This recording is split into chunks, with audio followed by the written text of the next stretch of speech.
Assalamu alaikum. I have written a review on 40 Rules of Love, which is written by Elif Shafak.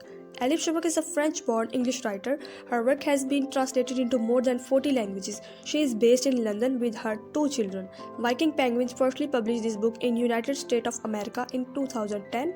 This book consists of 354 pages. The story switches between century 2008 and 1242, which is a postmodern technique of embedding 2 narratives that mirror each other. Each narrative represents totally different cultures. One narrative is about Ella, a rock-ribbed woman who is in the quest of learning and unlearning. Being a literary agent, she discovers a book called Sweet Blasphemy. The book is the second narrative. It is about Jalaluddin Rumi's spiritual teacher Shams of Tabrez, who is also on a quest but of teaching. The similarity between the 2 stories is that by relationship of Rumi with Shams, Rumi abandoned his all comforts for ecstasy, while with relationship with Aziz, Ella stepped out of her marriage for spirituality and divine love. Ella is a kind of literary person who is keen of reading. She got a job as a reader at the literary agency. Her first assignment was to write a report on a book, Sweet Blasphemy by Aziz Zahra. In the novel, the book was still unpublished and Ella was asked to write a report on it. First, she got hesitated. Later, her husband David encouraged her to do so. While writing a report on Sweet Blasphemy, she exchanged emails with the author of book. Both fell in love with each other. After that, Ella turned into a completely different person who found true love and passion in her life. Ella went with Aziz and left her family. Although Aziz was suffering from a disease and doctor had told him that he had only 16 months left, still Ella chose to go with him. At the end, Aziz died and she arranged funeral of Aziz.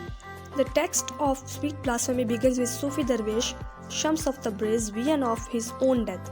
After decades of wandering, Shams knows that he is meant to be joined with his master in order to learn from him and to explore new ideas about Islam and love together. After months of waiting, Shams goes to Konya and meets Rumi, a famous Islamic scholar whose sermons are attended widely by the masses. Together, Shams and Rumi bring their teachings to sometimes deceptive but often hostile flock who do not understand Shams or the Sufi teachings. The scholars think that Sufis are nonsense.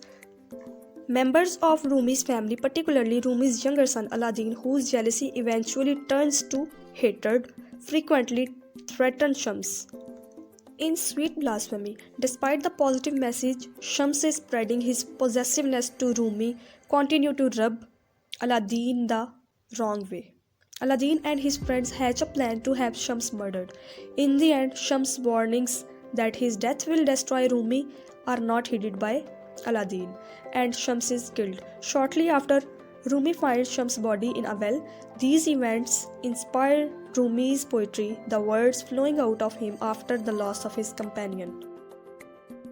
The people may seem complete outside, but perhaps are incomplete and empty inside. No one is there to tell them the truth that they do not know how to overcome this emptiness, meaninglessness, and lack of contentment. Well, we all suffer from such feelings, but we find wrong alternatives instead of filling that vacuum with the right one. It was written in the story when Ella was scrolling down Aziz's webpage, where he had a lot of incomplete postcards having notes at the bottom saying as, "No matter who we are or where we live, deep inside we feel incomplete. It is like we have lost something and need to get it back. Just what something is, most of us never find out. And of those who do, even fewer manage to go and look for it." Same was the situation with Ella and Rumi. Ella was a happily married woman and was ideal for all who met her and see her standing a bit far from her. Likewise, the Rumi was also leading a life which was complete and contented. However, both of them know something is still missing, and that something can be felt but cannot be explained into words. Well, I was trying to find the motivation behind Rumi, Shams, Ella and Aziz Zahra, and I was left with the Rumi's words, "Love cannot be explained, it can only be experienced. Love cannot be explained, yet it explains all." Like love, this book too has to be experienced. I must say, Elif Shafak knows true power of words. Love, friendship, Sufism, relation with God, these terms have been explained in a completely different and beautiful way by her.